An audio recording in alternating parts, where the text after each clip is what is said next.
परमेश्वर के नाम की महिमा हो। एक और धन्य दिन की कामना करते हुए हम अपने सभी श्रोतागणों को आज का सार्थक जीवन के मनन में एक साथ मिलकर हम आगे बढ़ना चाहते हैं।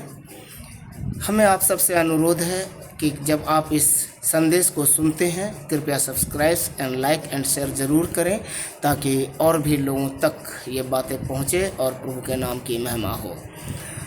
आइए हम आज का सार्थक जीवन का अगला भाग यिर्मयाह का पुस्तक उसका 29 अध्याय हम लोग उसका 11 वचन की ओर मनन करेंगे। यिर्मयाह 29 अध्याय 11 वचन में यहाँ इस प्रकार से लिखा है, क्योंकि यहोवा की यह वाणी है कि जो कल्पनाएं मैं तुम्हारे विषय करता हूँ उन्हें मैं जानता हूँ, वे हानि की नहीं वरन कुशल ही की है और अंत में तुम्हारी आशा पूरी करूँगा। परमेश्वर इस वचन के पढ़े और सुने जाने पर हम सबको आशीष दें।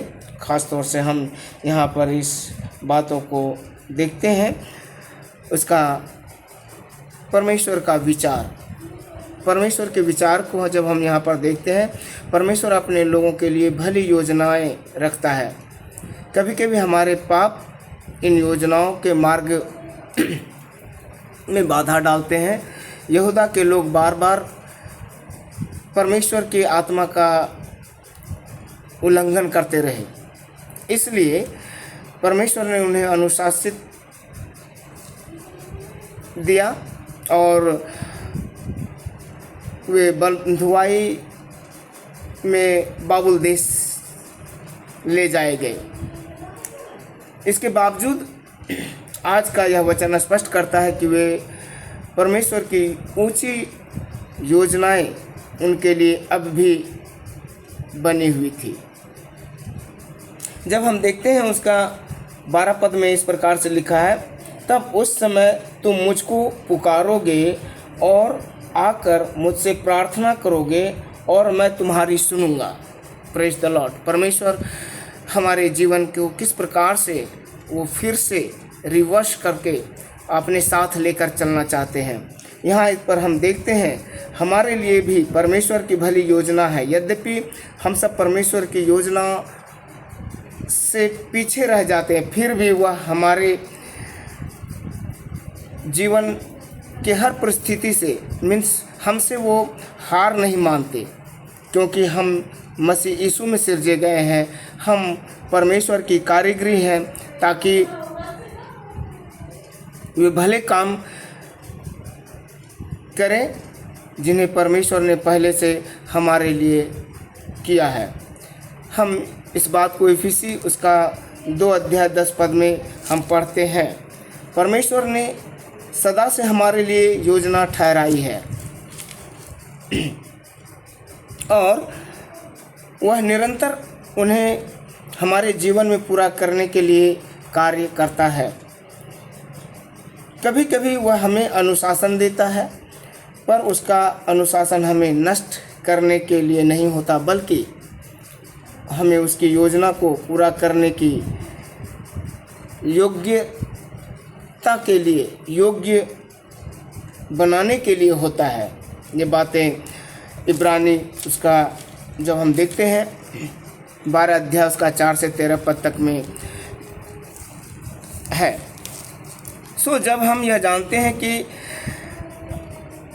हमें यह भी समझ में आता है कि परमेश्वर कुम्हार के समान है जो समय समय पर अपने बनाए हुए बर्तन को फिर से गढ़ता है। यिर्मयाह उसका 18 अध्याय और उसका 4 वचन में अंततः उसी रूप और योजना को पूरा करता है जो उसने पहले से ठहराई थी, और उसकी योजना भली होती है हमारे कल्याण के लिए, न कि हमारे नुकसान के लिए। प्रिय भाई बहन, जब हम इस बात को देखते हैं कि हमें अपने अतीत की असफलताओं या परमेश्वर के अनुशासन के कारण निराश नहीं होना चाहिए। हमें भरोसा रखना चाहिए कि उनकी भली योजना स्थिर है, क्योंकि उसकी योजना स्थिर है। हमारे पास आशा और भविष्य है, चाहे हम कठिनाइयों से गुजर रहे हैं, चाहे हम परमेश्वर के अनुशासन के दौर से निकल रहे हैं, फिर भी आशा है कि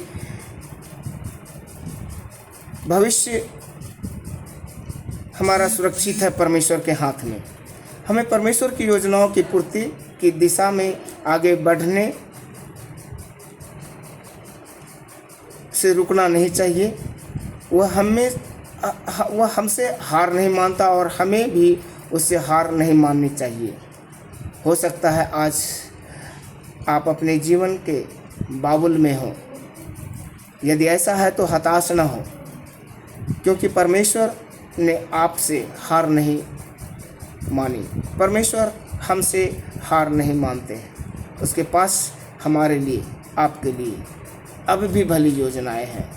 एक और दिन की शुभ कामना करते हुए, लालसा रखते हुए परमेश्वर की महिमा के लिए, परमेश्वर हम सबको अपनी योग्यता के अनुसार जीवन बिताने के लिए सहायता करे। धन्यवाद और फिर से सबको मेरा जय मसीह।